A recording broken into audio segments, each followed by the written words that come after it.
Here's more wrestling news for March 15th, 2022. And your headlines for this afternoon include several tributes to the late Scott Hall happen on Raw, Hulk Hogan makes emotional speech about Scott Hall's death, WWE subtly referenced Cody Rhodes on this week's episode of Raw, huge update on how far along talks between Cody and WWE are, could he be back for WrestleMania? WWE's top heel breaks character at recent untelevised live event, former ROH Women's World Champion signs deal with WWE, update on WWE's plans for Elias, when will the former 24/7 champion be back, and more. We are starting this video with Scott Hall as the wrestling world has come together following his death yesterday. Hall died after suffering 3 heart attacks this past weekend, and there were several tributes to him on this week's Raw. In the opening segment of the show, Kevin Owens began his promo saying, "Hey yo," which Hall would use throughout his career, and paraphrased another line from Hall in a backstage segment with Seth Rollins. Telling the architect that tough times don't last, but tough guys do, this was a reference to Hall's 2014 Hall of Fame induction when he told fans that bad times don't last, but bad guys do. Later in the night, United States champion Finn Balor did the too sweet hand gesture, which Hall would use both in the Clique and as part of the New World Order.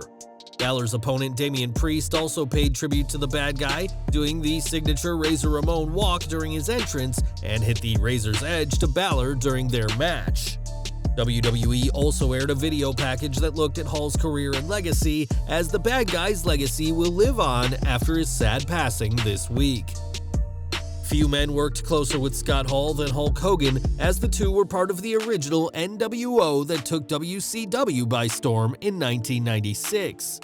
Appearing at his Hogan's Hangout Bar in Tampa, Florida, the Hulkster wore an NWO shirt and thanked the fans for their support following Hall's passing. Speaking about Scott, the Hulkster praised the bad guy, saying, "He took care of me when I was down and out, and everyone thought Hulkamania was dead. Scott Hall resurrected me. He put me back on the map. I love him so much, I can't even explain it to you. He had a bunch of faults, but he was a good guy. I just wanted to let everyone know that he's in our thoughts and prayers tonight." Hogan admitted that after hearing the news, he found it difficult to leave the house to come to his bar, where he's a regular. This is a hard time for everyone, but especially those who knew Hall so well, as the former WWF superstar touched the hearts of a lot of people throughout his incredible life. Raw news now, as before this week's show, it had been rumored that Cody Rhodes would return, with WWE reportedly seeing this episode as make or break for their plans for the former TNT champion. Cody ultimately did not show up and confront Seth Rollins, who is without a WrestleMania opponent, but there were plenty of teases to Rhodes' imminent arrival. On commentary, Cody Graves said how Rollins' WrestleMania hopes had been dashed, a nod to Cody's time with the vain dashing gimmick, and added that the architect's dreams had become a nightmare. Many saw this as a reference to Cody's nickname as the American Nightmare, a nickname he's used pretty much since leaving WWE, which itself is a nod to his father, the American Dream, Dusty Rhodes. Losing to Kevin Owens in the main event of Raw, the stipulation was that had Rollins won, he'd get to confront Stone Cold at WrestleMania instead, and while he won't be confronting the WWE Hall of Famer, don't count out something big for Seth Rollins next month. Cody has yet to publicly return to WWE, and the company is yet to acknowledge him on TV, but things seem to finally be coming together behind the scenes. On the latest Wrestling Observer Radio, Dave Meltzer discussed the Cody situation and revealed that at this time, the match with Seth Rollins is still listed as part of WWE's internal schedule for WrestleMania. The fact that the match is still being listed tells me that they believe he's in. Whether he's signed or not, I cannot say, but obviously they believe he's in, they believe the match is still on. It's going to be interesting to watch the show. With less than 3 weeks until WrestleMania, WWE need to have something special planned for Cody Rhodes, and that appears to be a match with the former Universal Champion.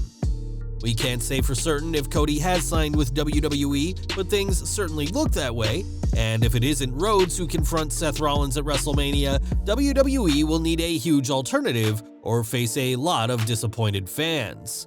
For the past 2 years, Roman Reigns has been WWE's top star, with his heel turn in August 2020 winning over even his hardest of critics. After years of being pushed as a babyface, his heel turn has been some of his best work, but the icy-cold Universal Champion still has a lot of love for his hometown.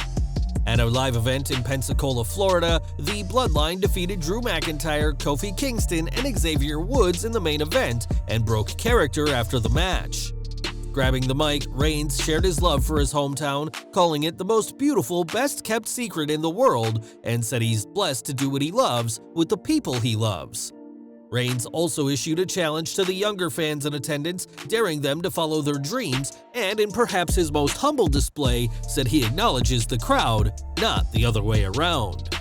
It was certainly the most face-like Reigns has been in a while, even if the majority of fans didn't see it, and whether his reign as Universal Champion, now in day 562, ends at WrestleMania or not, he'll always be welcome in Pensacola, Florida. Now, last month it was reported that Roxy had signed a deal with WWE in a huge claim made by her trainer Booker T. Booker would later walk back on those claims, but it now seems that the deal has happened for real. Mike Johnson of PW Insider reports that the former Ring of Honor Women's World Champion has signed a contract with WWE after being one of the most sought-out prospects to come from ROH.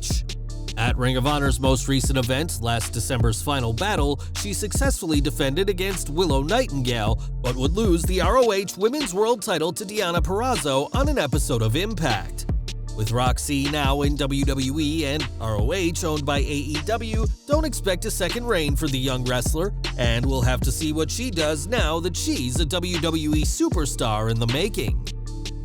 And we're ending today with Elias, who hasn't been seen on WWE programming for months. The last time Elias wrestled, he was losing to Jackson Ryker on the July 19, 2021 edition of Raw in a Symphony of Destruction match, and his last on-screen appearance was the next month, where vignettes aired of him promoting that Elias was dead. Despite the teased major change to his character, fans haven't seen anything from him yet, but that could finally be about to change. In a report from Fightful Select, it's noted that new vignettes are being filmed for the former 24/7 champion, and he is tentatively scheduled to be returning to the Raw brand. It's worth remembering that WWE does have a history of changing and dropping plans, and that these vignettes being filmed does not guarantee anything will happen for the former singer-songwriter. After all, it was leaked last year that a new gimmick for Elias had been planned, but scrapped by Vince McMahon himself for being too similar to Macho Man Randy Savage, and we'll just have to see what these new vignettes show, if they make it to air. Well guys, that's our news for today. Please share your comments below. Also hit the like button, subscribe to our channel, and hit the bell icon to receive all notifications. And as always, thanks for watching.